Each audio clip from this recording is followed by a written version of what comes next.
جو وضو جن چیزوں سے ٹوٹتا ہے اس میں آپ کو بتایا تھا، استنجا سے وضو ٹوٹ جاتا ہے، چاہے بڑا استنجا ہو چھوٹا استنجا ہو وضو توڑ دے گا۔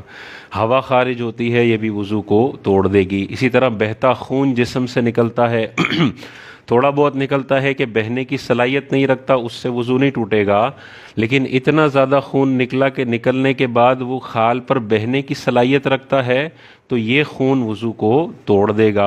اسی طرح پیپ نکلتا ہے اور بہنے کی صلاحیت رکھتا ہے تو یہ بھی وضو کو توڑ دے گا۔ دکھتی آنکھ سے اگر کوئی پانی نکلتا ہے آشوب چشم کی بیماری کی وجہ سے یا کوئی اور بیماری کی وجہ سے تو یہ آنسو بھی ناپاک ہوتا ہے اور وضو کو توڑ دیتا ہے۔ ویسے رونے کی وجہ سے، درد کی وجہ سے، تکلیف کی وجہ سے آنسو نکلتے ہیں اس کا مسئلہ نہیں ہے۔ آنکھ کی بیماری کی وجہ سے جو پانی نکلے یہ پیشاب کی مثل ناپاک بھی ہوتا ہے اور وضو کو بھی توڑ دیتا ہے۔ اور پھر بتایا تھا کہ قہقہا جاگتی حالت کے اندر رکوع سجود والی نماز میں اگر کوئی اتنی زور سے ہنستا ہے کہ ادھر کے لوگوں کو بھی آواز آ جاتی ہے، ادھر کے دو تین لوگوں کو بھی آواز آ جاتی ہے، تو اتنا بلند آواز سے ہنسنا قہقہا کہلاتا ہے، وضو کو بھی توڑ دیتا ہے، نماز کو بھی توڑ دیتا ہے۔ اور اگر بندہ ایسے ہنسا کہ صرف اپنے کانوں تک آواز پہنچی ہے، ارد گرد نہیں پہنچی، تو نماز تو ٹوٹ جائے گی، وضو اس کا باقی ہے۔ اور تیسرا ہوتا ہے مسکرانا، صرف اس کے دانت نظر آئے ہیں، آواز کوئی نہیں نکلی تو اس سے نہ وضو ٹوٹے گا نہ نماز ٹوٹے گی۔ تو اگر اپنے کانوں تک آواز پہنچ رہی ہے، ارد گرد نہیں پہنچ رہی، تو نماز گئی، وضو باقی ہے، اسی وقت وہ دوبارہ نیت باندھ لے۔ اور اگر ایسا ہنس گیا کہ ادھر بھی دو تین بندے، ادھر بھی دو تین بندوں نے سن لیا، تو وضو خانے جانا پڑے گا، وضو کر کے آئے اور پھر نماز پڑھے۔ اسی طرح سونے سے وضو ٹوٹ جاتا ہے، لیکن سونے میں حالت ایسی ہونی چاہیے کہ سرین جمے ہوئے نہ ہو، اور حالت ایسی ہو جو نیند کو روکنے والی نہ ہو۔ تو کھڑے کھڑے سو گیا، وضو نہیں ٹوٹے گا۔ زمین پہ بیٹھے ہوئے سویا کہ سرین جمے ہوئے ہیں، نہیں ٹوٹے گا۔ کرسی پر بیٹھے بیٹھے سو گیا، نہیں ٹوٹے گا۔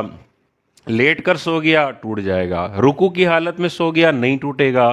مردوں کے سجدے کی شکل میں سو گیا، نہیں ٹوٹے گا۔ عورتوں کے سجدے میں سو گیا تو وضو ٹوٹ جائے گا۔ تو ایسی مختلف چند صورتیں، لیکن اتنی گہری نیند میں کھڑے کھڑے سو گیا کہ آواز دے رہے ہیں تو بھی موصوف کو آواز نہیں آ رہی، تو پھر کھڑے کھڑے بھی ٹوٹ جائے گا۔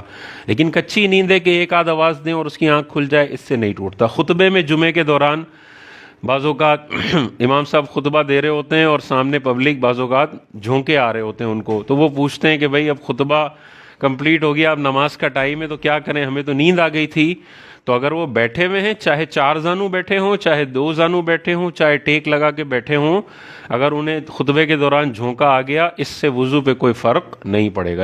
اسی طرح خون کا آپ کو بتایا تھا کہ منہ سے اگر خون نکلتا ہے، جسم سے نکلے گا تو بہنے کی صلاحیت ہے، وضو توڑ دے گا، لیکن منہ سے نکلتا ہے تو تھوک پھینک کر دیکھیں، اگر تھوک سرخ رنگ کا ہے تو وضو ٹوٹ جائے گا، تھوک زرد رنگ کا ہے تو پھر وضو نہیں ٹوٹے گا۔ اسی طرح کوئی بھی گندا کام کر لیا، خدا نخواستہ برا کام کر لیا، تو اس سے وضو نہیں ٹوٹتا۔ جھوٹ بولنے سے وضو نہیں ٹوٹتا، گالی دینے سے وضو نہیں ٹوٹتا، غیبت کرنے سے وضو نہیں ٹوٹتا، لیکن ان گندے کاموں کی وجہ سے وضو کی روحانیت میں ضرور فرق پڑ جاتا ہے۔